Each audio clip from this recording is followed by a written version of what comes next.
Tech cracked, energy surged, and Powell spoke. April 29th wasn't just another Tuesday on Wall Street. If you missed it, don't worry, I've got you covered, and we're already looking ahead to the next move.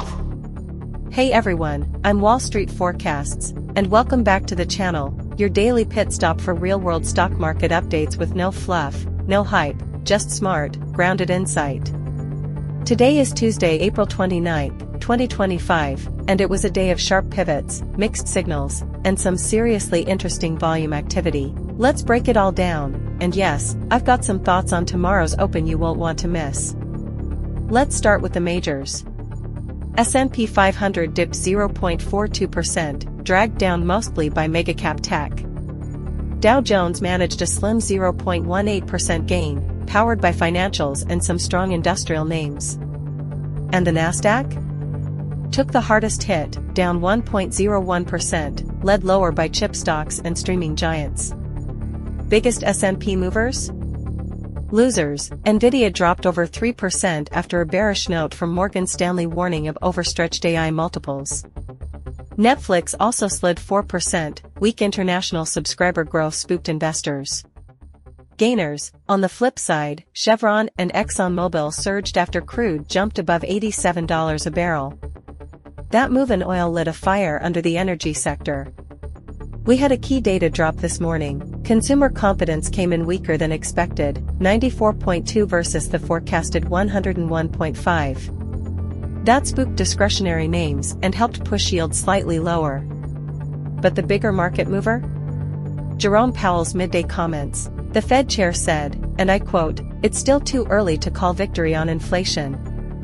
That poured cold water on hopes for a June rate cut. Futures shifted fast. FedWatch tool now shows just a 23% chance of a cut in June, down from 42% last week. Let's talk levels, because today's tape had some critical action. S&P 500 is now sitting just above key support at 5,080. If we break that level tomorrow, the next real floor looks like 5,035, where buyers stepped in back in early April. Nasdaq 100 broke below its 50-day moving average, which could signal more weakness ahead, especially if semis don't bounce. Dow? It's holding better, but watch the 38,400 level. That's been resistance on 3 separate tests this month. The takeaway? Bulls are losing a bit of steam, but bears don't have full control, yet. Sector-wise, energy led the way, up nearly 2.3%, thanks to geopolitical jitters and climbing crude. Utilities and staples saw modest gains, classic flight to safety behavior. Tech and discretionary were the laggards, both down more than 1.2%. Unusual volume alerts. Palantir traded 2.4x its average volume, but closed flat. Something's brewing there. Albemarle surged 6% on rumors of a lithium supply deal with Tesla, not confirmed yet, but volume was massive. Alright, here's my take as we head into Wednesday. If Powell's tone holds, we're in for a choppy few days. Traders are recalibrating those rate cut expectations.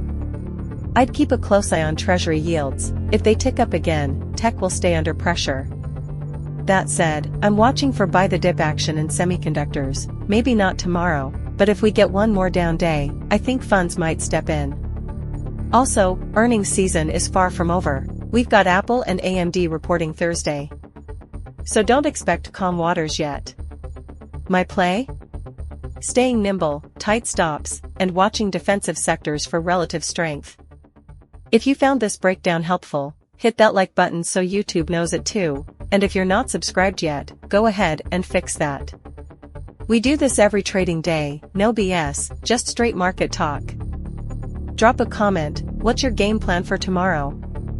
Are you buying this dip or staying in cash? Thanks for watching. I'm Wall Street Forecasts, and I'll catch you right back here tomorrow with your post-close recap and forecast. Until then, trade smart, stay sharp, and keep your edge.